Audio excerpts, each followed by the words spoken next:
Gave the bastards a holiday. They don't care at all. My presence doesn't bother them at all. They smelled a pie and off they went.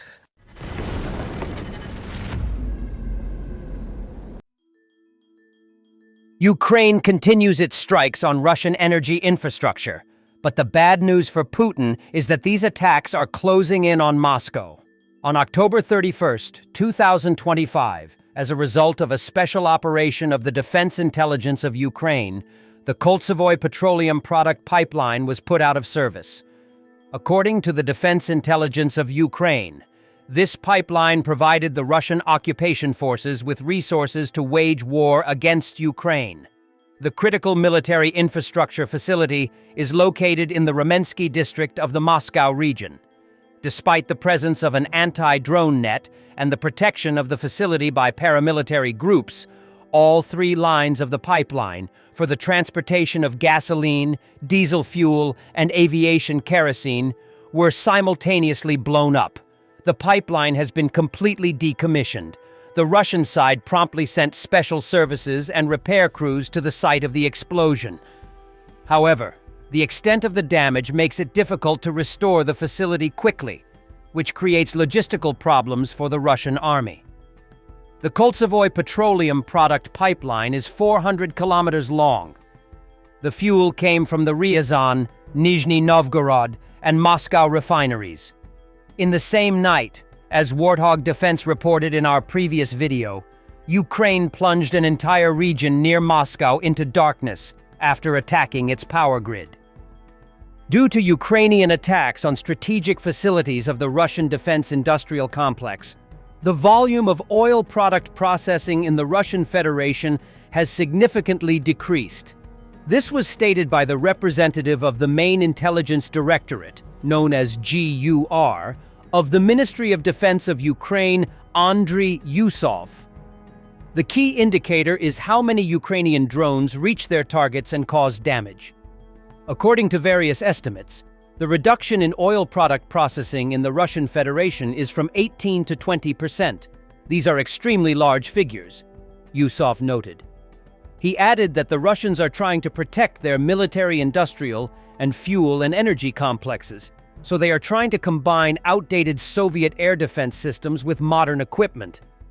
These are both the outdated S-300s and the newer S-400s, as well as the so-called newest S-350 Vityaz system, explained a representative of the GUR. According to him, the occupiers are deploying air defense systems in all major cities of the Russian Federation and around strategically important facilities. Despite this, Ukraine continues to inflict devastating blows on strategically important facilities of the Russian defense industry almost daily. In particular, on October 23rd, the Ryazan oil refinery stopped its primary crude oil distillation unit after a Ukrainian drone attack. It is the fourth largest refinery in Russia. Russian soldiers face swarms of Ukrainian mice in their dugouts, which eat absolutely everything they can reach.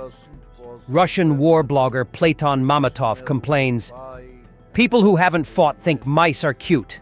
Nothing of the sort. Mickey Mouse is a natural disaster. They eat everything, from coils to drones and canned food to socks. Even an ATV has been gnawed on from every side." Gave the bastards a holiday. They don't care at all. My presence doesn't bother them at all. They smelled a pie and off they went. Russia struck Mykolaiv with a cluster warhead ballistic missile, killing 1 person and injuring 15, the regional military administration reported. A gas station and several cars were damaged. The number of casualties from a Russian ballistic strike on Mykolaiv is rising, with some of the injured receiving outpatient medical care, reports Vitaly Kim, head of the Mykolaiv Regional Military Administration. According to him, the number of injured has now reached 19. Among them is a 9-year-old girl. She received outpatient care. 4 other injured people were also treated on an outpatient basis. The rest remain in the hospital, Kim added. Belarusian President Alexander Lukashenko confirmed on Friday that the Russian-made Oreshnik missile system will be put on combat alert in December. Speaking during a working visit to the Vitebsk region, Lukashenko said the deployment was meant to signal to what he called foreign opponents that Belarus could act against if necessary. The Oreshnik is a terrible weapon. It will be put on combat alert in December. For what purpose? I want them to understand that we can go ahead if the going gets tough. We'll sit down with Putin, make a decision, and go ahead. So don't get into trouble, he said, as quoted by Belarusian state-run Bel-TA news agency. Lukashenko recalled past Minsk agreements and accused opponents of deception that, he claimed, helped produce the current conflict in Ukraine.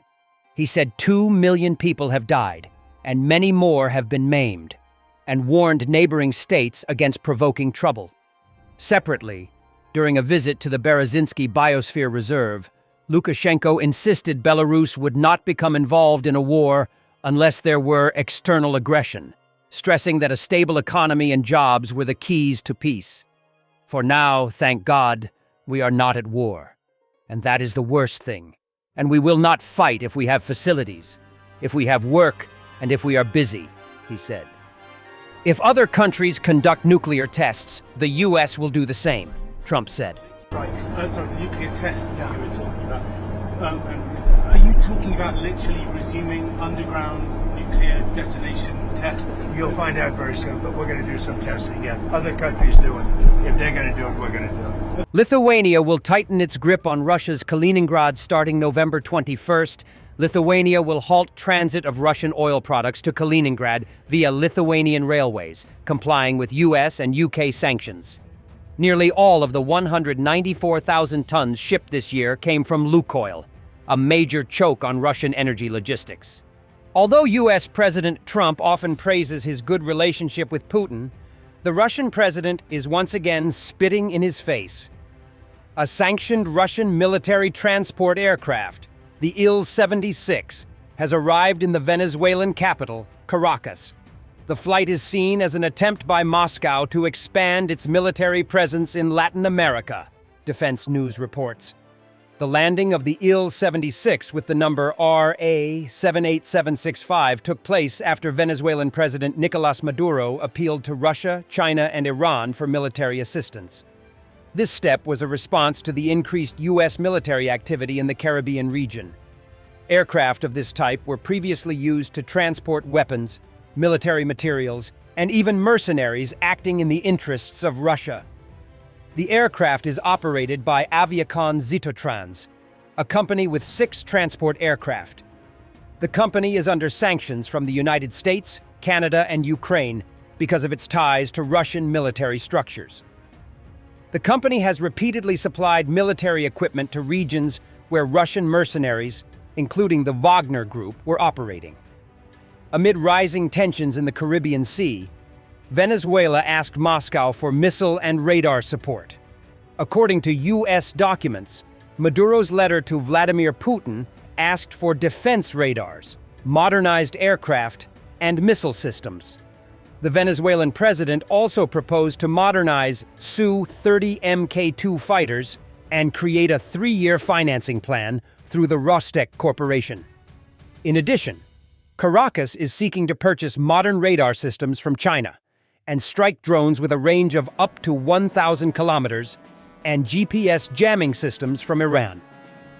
These events are unfolding against the backdrop of the conflict between the United States and Venezuela, caused by the policy of the regime of Nicolas Maduro, which, according to Washington, facilitates the activities of drug cartels supplying drugs to the United States. Thanks for watching, and don't forget to subscribe. Also, if you want to support Warthog Defense, please become our member and get early access to new videos, exclusive members-only videos, and become administrator in comment section. The membership link is in the description. Every day. We had a guy last week at 6 rescues in 6 days. You know, he's doing the job every day.